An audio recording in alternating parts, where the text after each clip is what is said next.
Mountain pinks are a stunning ground cover that create a carpet of colors depending on which ones you choose, because they're not just pink. Mountain pinks come in blue, white, cranberry, red, and of course pink. But why are they called mountain pinks? Mountain pinks is a regional name. And when we talk about, like a lot of times on the show, we'll talk about common names and that sometimes they're regional. Like hosta, for instance. Hosta is hosta. Hosta is the botanical name, but people call it hosta. But there are areas of the country where they're called plantain lily, where it's called funkia. That's kind of funky. Funkia. And it's just different. You know, they're different areas. And again, creeping phlox, where is in probably the majority of the area. But I'll tell you what, New Jersey, Pennsylvania, Delaware, New York, I mean, it's mountain pinks. The mountain pinks in. And that their real name is Phlox subulata. Okay, and it's a creeping phlox. And they're sometimes called thrift. Flowering moss. Other parts of the country call it that. Moss pinks, definitely. Rock phlox. Kind of like that one. Give me some rock phlox. Sounds like a band. Right. Let me stop. I'm sorry. Yeah. I play bass for rock phlox. Right? We all loaded in the Fred Flintstone mobile. But if you're wondering, there's another type of phlox, which is the taller one. That is Phlox paniculata. And it's the upright garden phlox. And it's the one that gets powdery mildew. But they're working on it. And they're working on it by different types of breeding and such. Those of you that are loyalists for natives, go ahead and have your powdery mildew issues. But that's the whole point of having newer varieties. And and that would be like, if you have like a phlox that is a varietal name, like that's where the nativar comes in.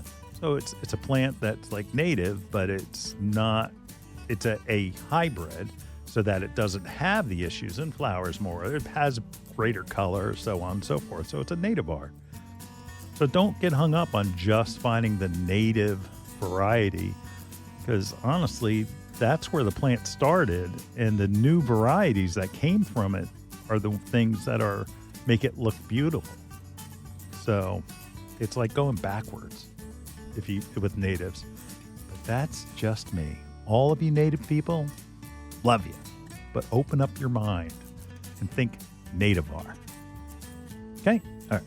Anyway, back to mountain pinks, or Phlox subulata. Like Aaron touched on, is that you think of where a plant grows naturally. So native, right? So it's a native environment. Dry, rocky, sandy, in the plains, rocky ledges and slopes, clearings, open woodlands, and that it forms a ground cover. It's a great ground cover. I've seen some areas where the phlox is almost a whole lawn. Now, it does compete with weeds, like crabgrass can choke it out, and different types of weeds can choke it out. So you've got to make sure that you're watching the weeds and you're taking care of them, but it takes a while to get it established. When there's I know that up in North Jersey, and there's a whole slope, like a hard slope where you can't cut the grass with a lawnmower because that slope is so steep that they have planted the phlox, or again, mountain pinks, and that it just covers the whole area, and it is stunning to look at in spring. But it's not a repeat bloomer, so it's not something where you're gonna, get all summer color. And that's okay, because again, it's got good foliage, and it's just like a good green, so it looks like a ground cover after it's done blooming. So it doesn't get ugly or change in any way. It's kind of like a cushion. Like it does, and that's why they call it moss pinks, because it resembles moss in a way because of the texture. not because of the green or it gets into places you don't want it. It's just that it has that soft look. Now, the stems are green when they're young and they become tan and woody with age. So they actually become somewhat of a woody plant, but they are considered a perennial.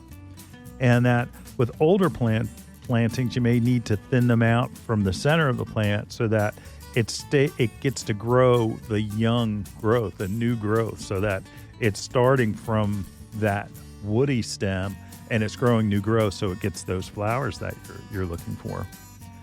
Again, lots of different colors too. Lots of different colors. I actually like cranberry, just myself. It's a like really, really deep pink and real almost magenta-ish. And it's just because it's so different from others. And you're going to plant them starting now. They start coming in between middle of April. You get about a month before they're up. Because honestly, for me, as a retailer and someone who provides plants, once the flowers are off, nobody's interested. And that's why we always say, it's like, look, plant your perennial garden over the course of a year, not all at one time. Because if you planted right now, you'd get plants that look good now, but they're not going to, where are the plants that are supposed to be flowering in August? Well, they flower in August, and that's when they're available. So just like you won't find mountain pinks in August. So you get them when they peak. So if you go back to your garden center every week or every other week to pick up your perennials to put into your garden, that's going to be your best plan and the best garden that you're going to get. Now let's see, what else about shearing the plants back a little bit after flowering can sometimes encourage a second growth and a smaller flower. So you may get another shot at it. But again, you need to be careful. You don't want to go too deep. We're going to talk about strawberries in a little bit, and we're going to talk about the crown of a plant. You don't want to cut it so that it's the crown that you cut into that crown, because that will kill the plant. So you just want to do a light, maybe an inch at the most, maybe half an inch would be better. You're just taking off those flower buds and you're just kind of shearing them. So it's a good way to get another short bloom cycle, but it also will help the plant to become thicker and fuller. Let's see. Oh, what about sun? What about sun? It prefers sun.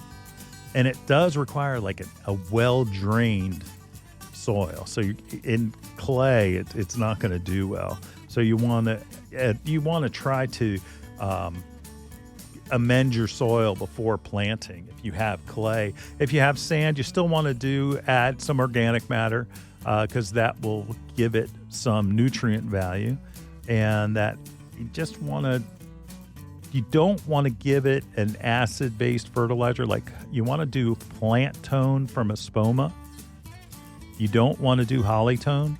So the brown bag from Espoma plant tone, that's what you want to use as far as a fertilizer, because again, it prefers a neutral to slightly alkaline pH. And it's going to get to be about 6 inches. And the best uses for it, and it, Aaron, we're both from North Jersey, so we hear about rock gardens. Here in South Jersey, and I guess in Pennsylvania too, they have it. But in South Jersey, it's pretty flat, and there's not a lot of rock gardens. Let's just say some of the older neighborhoods may have some rock gardens in them, but rock gardens, a woodland garden, in any like naturalized area. I like when you build a wall and you put it along the edge of a like stone wall, and it drapes over the top. And when they go into flower, and even when they're not in flower, it's stunning to look at. It gives a new dimension. And like we talk about on the radio show all the time, it's color, texture, form, and it does all three. So if you've got questions about mountain pinks, please call that hotline at 609-685-1880.